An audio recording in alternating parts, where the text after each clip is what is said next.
Okay, we've taken a little break. Hopefully got a snack, cup of water, whatever, coming back to my designs. I did have a couple ideas that I was working off of. So now let's continue. We're gonna fill this in because before our break, what we did is we discovered that this area in here is looking a little empty. This area in here is also looking a little empty, but I know whatever I fill in here is also going to end up over here, and whatever I put in here is also going to end up down here. So now, again, you know me, I like to mix up a little bit of straight line, a little bit of curved lines. So let's see if I can bring, I'm looking at something kind of like here to here. So let's see if I can get, what did I do? Oh no, you know what I did before? Let's see if I did this. If I brought something here, and then should I connect it down here is what I want to know. But I am going to make the other side here. And then, you know what, I'm going to make a little triangle that goes off the page here. And I'm going to make a little triangle that goes off the page here. Ta-da!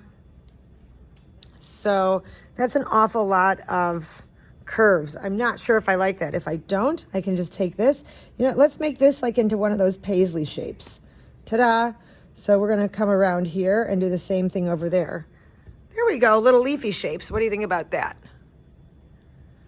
Now I've just added more shapes. So what I'm going to do is, before I get any further with this, because sometimes it gets too confusing, is I'm going to bring this around, bring this down and around here, and bring this over here, and bring this down and around. Make my triangle shape here, triangle shape here, triangle shape here, and here. Perfect. Now I can go through again.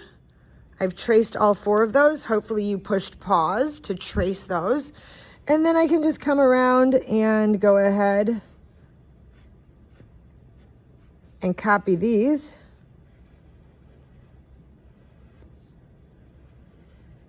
To the other side. So I do, you do, we do, and then actually it's I do, we do, then you do. You're going to do your own tomorrow. So hopefully you're all picking up the pattern of what I'm doing. I'm making sure that all lines and shapes are somehow connected, or at least go to the edge of the page. Nothing is in no man's land. And let's talk about no man's land. I didn't get a chance to talk about it in my first video. There we go. No man's land is putting a shape in the middle of nowhere. In other words, it's not connected to anything. You will notice that all my shapes are connected to either the edge of the page or each other. It's actually my lines that are connected. All right. So now, of course, those are all light. Those are just kind of my guidelines, and I can come back up here.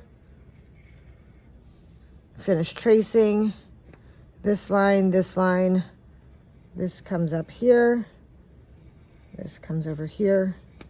We'll get back to no man's land in a second. And remember, we should have a nice balance of geometric and organic shapes. Organic shapes are kind of leafy, curvy. Think about the shape of an apple. It's not a perfect circle, is it? No.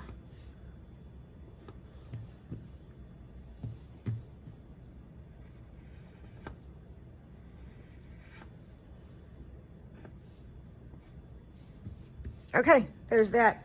Let's get something going on into here. And I think I am going to bring down a line to connect this. I do like that line that was there before. So let's use a straight edge. Let's bring it down to the center. Remember, my motif stops right here. And let's see if we can do another one over here. What if I did this line on this angle and I kind of echoed that right there? That would look cool. So let's try that and let's see what that looks like. See how I'm parallel to that? And actually that may come down to that corner. I like it. Cool. It looks a little funky, but that's all right. I've added 2 lines. Oh, no man's land. Some kids like to do things like this. Put little stars or put happy faces or add like zigzags somewhere. And it's like, we're not doing this. This, first of all, is sloppy. It's not intentional. Second of all, you realize that the end result of this project is going to be that you are shading your shapes in. So if you have a shape in no man's land, how are you going to shade that little star in? You're not going to. We're going to be shading these shapes so that they look three-dimensional like they do on this frame or like they do on this frame. All right? So little shapes in no man's land, no good, y'all. Really sloppy lines, no good, y'all. You can do a curvy line, but by all means, make it intentional, make it neat. And no open-ended shapes like that smiley face. That was kind of silly because you can't shade in an open-ended shape. All right, so let's go back here. I've made this straight line. I need my straight edge. Hold on. It's too difficult to work here.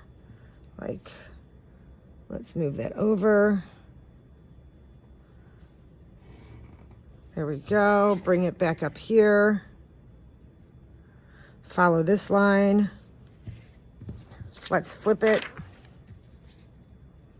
So slowly but surely, I am filling this in with lines that connect to form shapes and with other shapes that connect, halfway points, filling in the empty spots, looking for ways.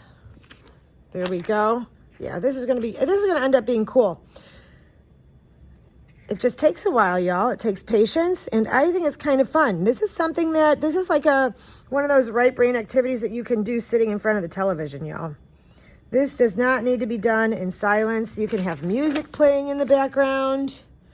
This is one of those that don't need a lot of logical thinking, focus, concentration. It's just kind of playing around with shapes and lines, connecting.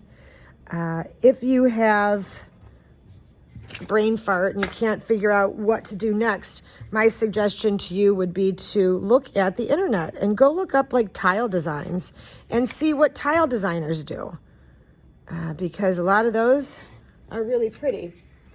And here we go.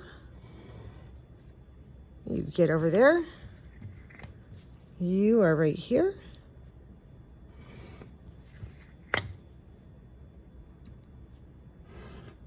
It appears as though there's going to be a part 3 of this video because I have got to run really fast, teach another class, and then I'll be back. But notice, I've already gotten this filled in a little bit. We'll work on this area and this area when I come back for that first one was part 1. This is part 2. Part 3, we'll work on finishing this. All right.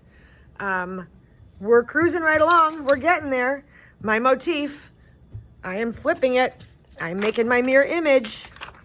And slowly but surely, we're focusing really on this outer 2-inch edge here so that's because that's where our frame is going to be.